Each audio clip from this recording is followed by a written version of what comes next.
Elles venaient défiler successivement à des rosées voisines pour insulter de plus près à notre malheur. Elles portaient la rage. Le croira-t-on jusqu'à gancer des dons à notre calme? Et c'était pourtant la première société, les femmes comme il faut de la ville.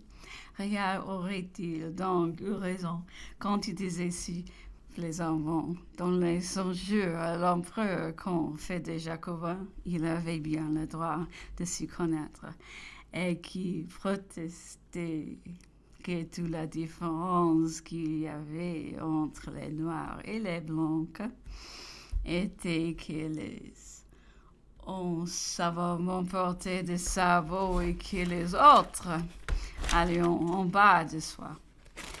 Le prince Joseph, qui à notre insu traversait la ville, vint compliquer encore notre aventure. Il fut arrêté, mené à la préfecture, mais fort respecté. Nous donnions sur une place qui demeurait couverte d'une multitude de fortes agitées et très hostiles. Elle nous accablait de menaces et d'injures.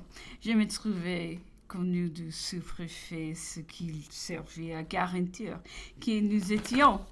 On visita notre voiture et l'on nous tint à une espèce de secret. Vers 4 heures, j'obtins de me rendre auprès du prince. Dans ma route à la préfecture, et bien que sous la garde d'un sous-officier, plusieurs individus m'aborderont, les hommes me remettant des billets en secret, d'autres me disant quelques mots à l'oreille, de ces renoncions à m'assurer que nous devions être bien tranquilles, que le bon et vrai français veillaient pour nous. Vers le soir, on nous laissa partir. Et alors, tout avait bien changé. Nous quittâmes notre auberge au milieu des plus vives acclamations des femmes du peuple en pleurs. Prenions le main et l'abaisement. De tous côtés, chacun offrait à nous suivre. Pour éviter, nous disions-ils, on quitta pas que les ennemis de l'empereur nous avaient dressés à quelque distance de la ville. Ce singulier changement des esprits venait de ce que beaucoup de gens de campagne et grand nombre des fédérés entrent dans la ville et gouvernent désormais l'opinion. Mardi 4, à peu de distance de Rochefort, nous rencontrâmes de la gendarmerie qui, sous les bruits de notre mésaventure, avait été expédiée au-devant de nous. Nous arrivâmes à 2 heures du matin à Rochefort. L'empereur y était depuis la veille. Le prince Joseph y arriva le soir même et je le conduisais à l'empereur. J'ai profité du premier instant de loisir pour donner avis au président du conseil d'État des motifs qui m'avaient fait absenter. Des événements grands et rapides, lui, écrivais-je, m'ont mis dans le cas de m'éloigner de Paris sans le congé nécessaire. La nature et la gravité des circonstances ont amené cette irrégularité. J'étais de service auprès de l'empereur au moment de son départ. Je n'ai pu voir s'éloigner le grand homme qui nous a gouvernés avec tant de splendeur, qui se bornait pour faciliter les destins de la patrie auquel il ne reste aujourd'hui de la toute-puissance que sa gloire et son nom. Je n'ai pu discuter. Les voir s'éloigner sans céder au besoin de les suivre au temps de la prospérité. Il a daigné verser sur moi quelques faveurs. Aujourd'hui, je lui dois tous les sentiments et toutes les actions qui m'appartiennent. Mercredi 5 au vendredi 7, à Rochefort, l'empereur ne portait plus d'habits militaires. Il était logé à la préfecture. Beaucoup de monde demeurait constamment groupé autour de la maison de temps. En outre, les acclamations se faisant entendre. L'empereur se montra 2 ou 3 fois à la galerie de la préfecture.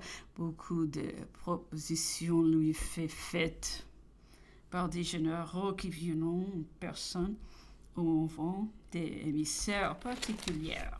Du reste, pendant tout le séjour à Rochefort, l'empereur y est constamment comme aux Tuileries. Nous ne l'approchons pas davantage, il ne reçoit guère que Bertrand et Savary, et nous en sommes réduits au bruit et aux conjectures sur ce qui le concerne. Toutefois, il paraît que l'empereur, au milieu de l'agitation des hommes et des choses demeure calme, impassible, se montre très indifférent et surtout très peu pressé.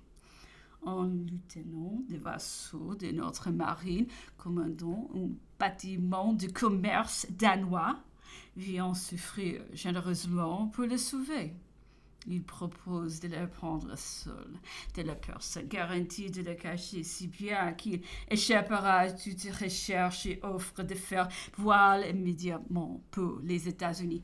Il ne se demande qu'une légère somme pour indemniser des propriétaires des torts possibles de son entreprise. Bertrand l'accorde, sous certaines conditions, qu'il rédige mon nom, et je signe ce marché fictif en présence et sous les yeux du préfet maritime.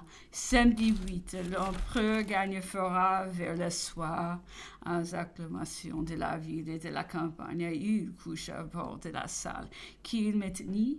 Sur les 8 heures, j'y arriverai beaucoup plus tard. Je vais conduire Madame Bertrand dans un autre canot, parti d'un autre endroit. Dimanche 9, j'accompagne l'empereur qui débarque à l'île d'Aix assez bon matin. Il visite toutes les fortifications et revient déjeuner à bord. Lundi 10. Dans la nuit de dimanche au lundi, je suis expédié avec le duc de Révigo vers le commandant de la croisière anglaise pour savoir si on y avait reçu les sauf-conduits que nous avions été promis par le gouvernement provisoire pour nous rendre aux États-Unis. Il fut répondu que non, mais qu'on allait en référer immédiatement à l'admirable commandant. Nous posâmes la supposition que l'empereur Napoléon sortit sur les frégates avec pavillon parlementaire. Il fut répondu qu'elles seront attaquées. Nous parlâmes de son passage sur un vaisseau neutre. Il fut répondu que tout bâtiment neutre serait strictement visité et peut-être même conduit aux portes anglaises, mais il nous fut suggéré de nous rendre en Angleterre et fermer qu'on ne pouvait craindre aucun mauvais traitement. Nous étions de retour à 2 heures après-midi. Le vaisseau anglais, le Bellerophon, à bord duquel nous avions été, nous suivis et vint mouiller dans la rade des Basques pour se trouver plus à portée de nous. Les bâtiments des 2 nations demeuraient en vue et très proches l'un des autres. En arrivant sur le Bellerophon, le capitaine anglais nous avait adressé la parole en français. Je ne me hâtais point de lui dire que je pouvais, tant bien que mal, entendre et parler un peu sa langue, quelques expressions entre lui et d'autres officiers anglais devant les ducs de Rovigo, et moi, sans peu nuire à la négociation, si je fusse convenu que je les avais comprises. Alors donc, quelque temps plus tard, on nous demanda si nous entendant l'anglais, je laissais le duc de Rovigo répondre que non, notre situation politique suffisait d'ailleurs pour me débarrasser de toute scrupule et rendait ma petite soupe chérie fort simple.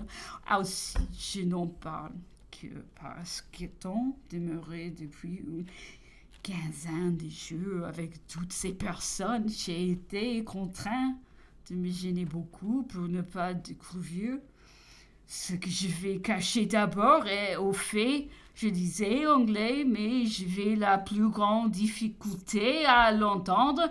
Il y avait plus de 13 ans que je n'avais pas pratiqué cette langue.